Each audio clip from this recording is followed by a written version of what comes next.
ഒരു YouTube channel തുടങ്ങണമെന്ന് തുടങ്ങി കേട്ടോ. അപ്പോൾ എനിക്ക് തോന്നി ഏറ്റവും ബെസ്റ്റ് മൊമെൻറ്റ് നമ്മൾ ഈ ഹൈലി മോട്ടിവേറ്റഡ് ആയിട്ടുള്ള, അതും സെൽഫ് മോട്ടിവേറ്റഡ് ആയിട്ട് നമ്മളിങ്ങനെ ഒരു എക്സസൈസ് ചെയ്തുകൊണ്ടിരിക്കുമ്പം നമ്മൾ ചെയ്തു തുടങ്ങുന്നതാണെന്ന്. ഇത് എന്താ പറയുക, ഞാനൊരു 60 kg ആയി. അപ്പോൾ എനിക്കാണെങ്കിൽ എന്താ പറയുക, ഈ ഒരു 60 kgയിൽ എൻ്റെ ബോഡി ഒട്ടും കംഫർട്ടബിൾ അല്ല. ഞാൻ ഓവർ വെയ്റ്റും ഒബീസും ഒന്നും അല്ല. ബട്ട് സ്റ്റിൽ 60 kg ആയപ്പോഴത്തേക്ക് എനിക്ക് നീ ജോയിൻറ്റ് പെയിനും ഒക്കെ വന്നു തുടങ്ങി. അപ്പോൾ അതൊരു 50 kg എത്തിക്കാനുള്ള ശ്രമമാണ്. അപ്പോൾ ഞാൻ വിചാരിച്ചു എൻ്റെ ഈ ജേർണി ഒന്ന് ഡോക്യുമെൻ്റ് ചെയ്ത് വെച്ചേക്കാം. ബിഫോർ ആഫ്റ്റർ, പിന്നെ ലൈഫിലെ ചെറിയ സസ്പെൻസുകൾ, ത്രില്ലേഴ്സ്, അങ്ങനെയുള്ളതൊക്കെ ഒന്ന് ഡോക്യുമെൻ്റ് ചെയ്ത് വെച്ചാൽ ഒരു 10 വർഷം കഴിയുമ്പം ജീവനോടുണ്ടെങ്കിൽ ഇതൊക്കെ കണ്ടൊന്ന് ആസ്വദിക്കാമല്ലോ എന്ന് എഴുതി. അല്ലെങ്കിൽ ഇങ്ങനെയുള്ള അൺഫിൽറ്റേഡ് റോ വീഡിയോസാണ് ഞാൻ യൂട്യൂബിൽ കാണാറ്. അങ്ങനെ കുറേ മോട്ടിവേറ്റഡ് ആയിട്ടുണ്ട്. അപ്പോൾ എന്താ പറയുക, യൂട്യൂബ് ചാനൽ തുടങ്ങാൻ നല്ലൊരു ഭയങ്കര ബാക്കപ്പോ വലിയൊരു എന്താ പറയുക സെറ്റപ്പുള്ള ബാക്ക്ഗ്രൗണ്ടോ ഭയങ്കര ഹൈ ക്വാളിറ്റി വീഡിയോസോ ഒക്കെ വേണമെന്നാണ് എല്ലാവരും പറയുന്നത്. പക്ഷെ I don't believe in all these specialist. Believe in this moment, believe in this intuition എന്നുള്ളതാണ്. എനിക്കിപ്പം തോന്നി ഈ വീഡിയോ റെക്കോർഡ് ചെയ്യുക, എന്നിട്ട് അങ്ങോട്ട് സ്റ്റാർട്ട് ചെയ്യാന്ന്. അപ്പോൾ ഇപ്പോൾ കേട്ടിട്ടില്ലേ, പെണ്ണുങ്ങളുടെ ഇൻറ്റ്യൂഷൻസ് എപ്പോഴും നല്ലതായിട്ട് വരത്തുള്ളൂ. അപ്പോൾ ആ ഒരു മനസ്സിൽ നിന്ന് ഉള്ളിൽ നിന്ന് പറയുന്നത് നമ്മൾ കേൾക്കണമല്ലോ. അപ്പം അതുകൊണ്ട് ഞാൻ ഇത് റെക്കോർഡ് ചെയ്യാണ്. അപ്പോൾ അടുത്ത വീഡിയോ ഇതേ മോട്ടിവേറ്റഡ് ആയിട്ടിരിക്കുന്ന ഒരു എനർജി ലെവൽ ഉള്ളപ്പോഴേ ചിലപ്പോൾ ചെയ്യത്തുള്ളായിരിക്കും. എനിവേയ്സ്, സ്റ്റാർട്ട് ചെയ്യാൻ തോന്നി സ്റ്റാർട്ട് ചെയ്യുന്നു. അപ്പോൾ ഇതിപ്പോൾ എത്ര തവണ ഞാൻ നടന്നു എന്ന് എനിക്കറിയത്തില്ല. ഇത് കണ്ടോ, ഈ വഴി ഇത് കുത്തനെയുള്ളൊരു കയറ്റമാണ്. അപ്പോൾ നമുക്ക് നല്ല എനർജി ഉണ്ടെങ്കിലേ ഈ ഒരു കയറ്റം ഒരു 10 തവണയെങ്കിലും കയറാൻ പറ്റൂ. ഞാനിപ്പോൾ ഇതൊരു എനിക്ക് തോന്നുന്നു നിയർലി ഒരു 16 തവണയായിട്ടുണ്ട്.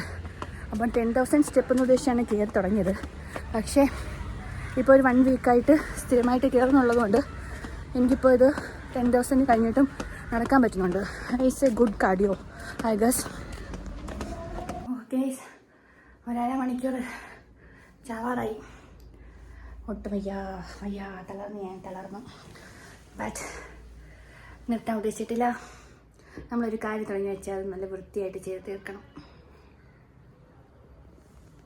ഓ മൈ ഗോഡ്, മുഖം ഫുള്ള് മൂക്കൊരു, പിമ്പിൾസ്, റിങ്കിൾസ്, ഗ്രേ ഹെയർസ്. ഇനി എന്താണ് ഈ കോലത്തിനകത്ത് വരാനുള്ളത്? ഈശ്വര, സെൽഫ് കെയർ എന്ന് പറയുന്നത് ഒരു 2 വർഷമായിട്ട് ചെയ്തിട്ടേ ഇല്ല. എന്തിനിങ്ങനെ ഓടണമെന്ന് അല്ലേ, ഓടി നടക്കുന്നത്. എനിക്ക് സംസാരിക്കാൻ പോലും പറ്റുന്നില്ല, നാക്കൊക്കെ കുഴയുന്നു.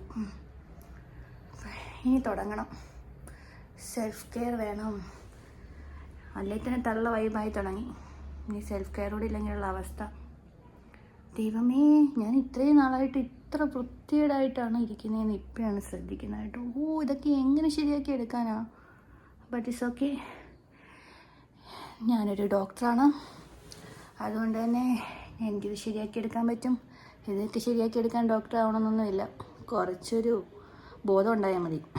അതായത് ഒരു 24 hours ഒരു 1 hour നമുക്ക് വേണ്ടി സ്പെൻഡ് ചെയ്യാനുള്ളൊരു മനസ്സുണ്ടായാൽ മതി.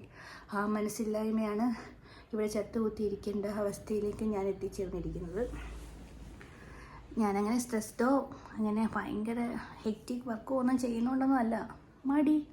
വെറും മടി കാരണമാണ് ഈ കോലത്തിലെത്തിയത്. അത്യാവശ്യം കാണാനൊക്കെ കൊള്ളാമായിരുന്നെന്ന് തോന്നുന്നു ഞാൻ. പോട്ടെ, ശരിയാക്കിയെടുക്കാം. എത്ര ടൈം വെക്കണം ഇതിന്? ഒരു 1 year എന്ന് പറയുമ്പോൾ ഞാൻ ചിലപ്പം 1 year എന്ന് പറയുമ്പോൾ ഭയങ്കര ഒരു വലിയൊരു ടൈം പോലെ തോന്നും. വേണ്ട, 6 months കുഴപ്പമില്ല. 6 months ഫുൾ സെറ്റ് ആവണം. അപ്പം എന്തായാലും ഇത് ഡോക്യുമെൻ്റ് ചെയ്ത് വെച്ചേക്കാം. കാരണം നാട്ടുകാർ കാണുന്നുണ്ടെന്നുള്ളൊരു വിചാരത്തിലെങ്കിലും ഇത് സ്റ്റോപ്പ് ചെയ്യാതിരിക്കും. ആരുടെയും വാലിഡേഷൻ ഒന്നും ആവശ്യമില്ല. ഇത് എനിക്ക് വേണ്ടി തന്നെയാണ്, for my wellbeing, for my betterment എന്നൊക്കെ എനിക്കറിയാം. എങ്കിലും ഒരു രസമുണ്ട്. ഇപ്പം തുടങ്ങിയൊരു ദൈവമേ, I M sweating a lot. ഒത്തിരി നാളുകൾക്ക് ശേഷം ഇങ്ങനെ സ്വെറ്റ് ചെയ്യുന്നത്. കുറച്ച് ഡബിൾ ചിഹ്നം ഉണ്ടോ? ഓക്കെ, ഡബിൾ ചിഹ്നം ഉണ്ട്, അത് വൃത്തിയിടണം കേട്ടോ, അത് മാറ്റിയെടുക്കണം. ജസ്റ്റ് ഈ വാക്കിംഗ് കൊണ്ട് ഡബിൾ ചിഹ്നമൊക്കെ മാറുമോ? I don't think so. നാളെ തൊട്ട് വേറെ എന്തെങ്കിലും പരിപാടിയും കൂടി നോക്കണം. ഓക്കെ, അപ്പോൾ ഇന്ന് ഇത്രയും മതി.